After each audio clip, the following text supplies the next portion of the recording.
Corrie, pleased to have you with us and re-signed for the 2021-22 Championship campaign. How excited are you to be getting a full campaign under your belt here at Bedford Blues?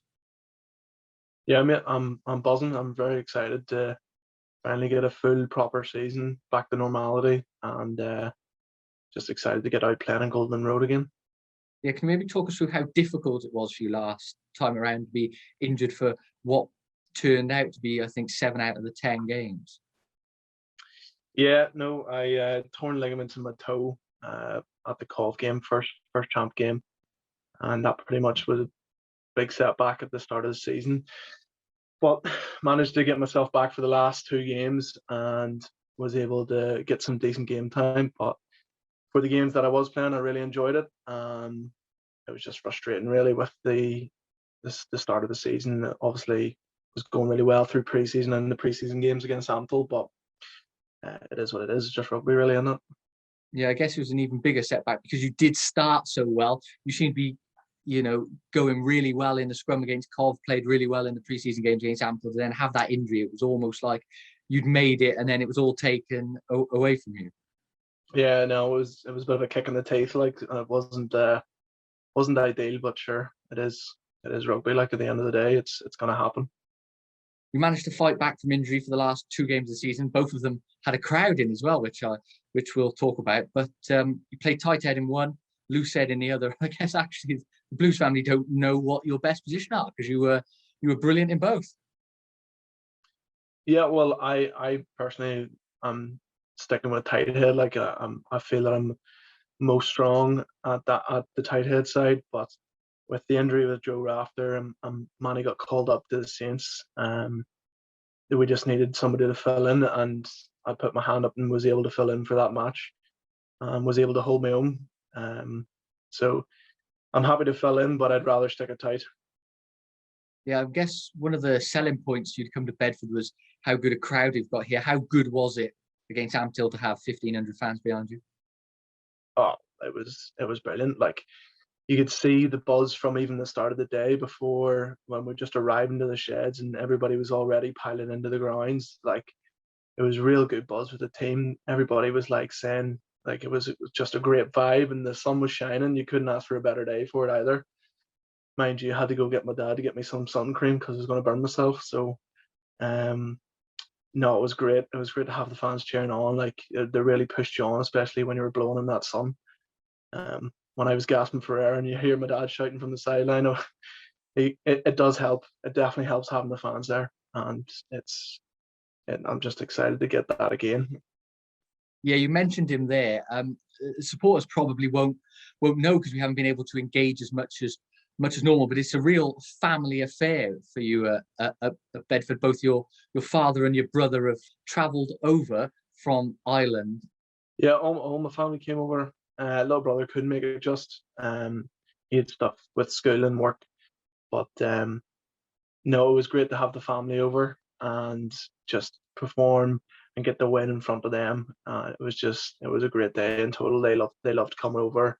They thought it was great, and they thought everybody was so friendly and nice, and they just loved the whole vibe of the place and just thought it was great to be, and they wanted to come back immediately as soon as they could. Well, I'm glad they're saying that because I think they spent most of the day with me, so that's a positive point for that. But it shows how invested you are here. That your family are coming over to support you, and you really want to impress them while they're here. Yeah, well, look, at the end of the day, like, I'm here to play rugby, and I just want to perform to my best of my ability for the team and for myself, and it's just a bonus that I can have my family there. It's just that's really the positive side of it, really. With COVID restrictions going down, the family were able to come over at the end of the season, so I was just very lucky that they could. Yeah, and despite getting an injury, I guess it all worked out in the end because you start the season so well, and at the end of the season, you can have your family back with you as well. Yeah, no, definitely, like, blessing in disguise to be able to come back to those last 2 games with fans there. No, it was really good to have them. And now you've got a full championship campaign. It's going to be home and away every team. I guess it allows you to build the momentum, which I guess you were building towards the end of last season. Now you get a full run of games behind you as well. Yeah, well, like I think as a team, we were really starting to take over near the end. We were all starting to bond.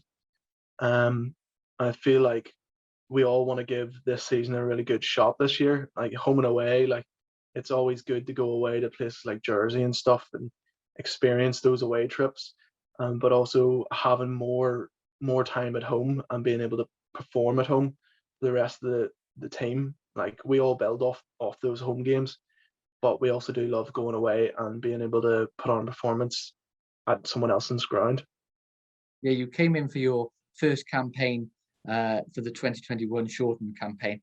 Just talk us through how difficult it was for you to integrate into the squad without social elements and changing in different changing rooms and all that kind of stuff. It was tough at the start, but to be honest, it was maybe a week until you're in the mix of things because once you're in training, you have to get to know each other quickly or else you're going to get left behind. So everybody's pulled together anyway. Like any fresh faces, you go over and introduce, and you're made welcome immediately. So I think everybody knows that if you want to be a good team, you need to stick together early. We could only do that at training, unfortunately, because there was no like you couldn't go for a round of golf or nothing like that there together. You couldn't sit at a cafe and have a coffee or nothing. But we were able to just do that during training time, which we just made the most of what we could, really. And you had a housemate with you last season who's also re-signed, Andre Robson. How's that? Yeah, big Andre. I think, as far as I'm aware, we're living again together next year. So yeah, I'm glad that he's re-signed, and he's young boy. Like he'll get some game time this season, I reckon, and I reckon I could keep picking on him as well. But I guess having someone with you, not quite 24/7, but to have another player who was experiencing maybe the same things that you were going through, I guess that must have helped. Oh yeah, it was definitely much easier like living with another player. It always is. You know, you're always going through the same thing. Just makes it easier when you're going to training, coming from training, and you can talk things over like plays, moves, or just general chat. Like, but it's always much better having a team house nearly as such. Yeah, we'll talk about next season. What's your targets personally, and what do you think the target should be for the team as a whole? For me personally, I just want to try and nail down that starting jersey and just perform to the best of my ability, just to help the team achieve as many wins as possible. Like I think we've got a great squad for this year. From what I've heard, like some new signings coming in. Um, I think there's a great opportunity for us to really get up there high in the table this year. But for me personally, I just want to perform to the best of my ability and try to help be that part of that team. We always talk about the Blues way. How did you get taught that? Just through training, really, that was about it. I just realized we like to throw the ball around and get out wide and play quick, expansive rugby, and it suits me down to a T. Like I love my scrums and I love my set piece. But once I get out of there, I want to get ball in hand and throw the ball about and play quick rugby. Like it's enjoyable stuff. Back home in Ireland at the moment, what is your training schedule looking like? Yeah, train most days of the week at the moment. Like gym and just doing a bit of running and still rehabbing the toe a bit and just trying to build strength again and just just keeping ticking over really until when I come back over for the preseason in July. We'll go with one final question. It's the same question I always ask to end re-signing and new signing interviews. Do you have a special message for the Blues family ahead of the 2021-22 Championship campaign? Nothing huge, just a big thank you really, and I hope they get that continued support and just keep cheering loud when we're at home. It really gets behind the boys and we really appreciate it. So thank you.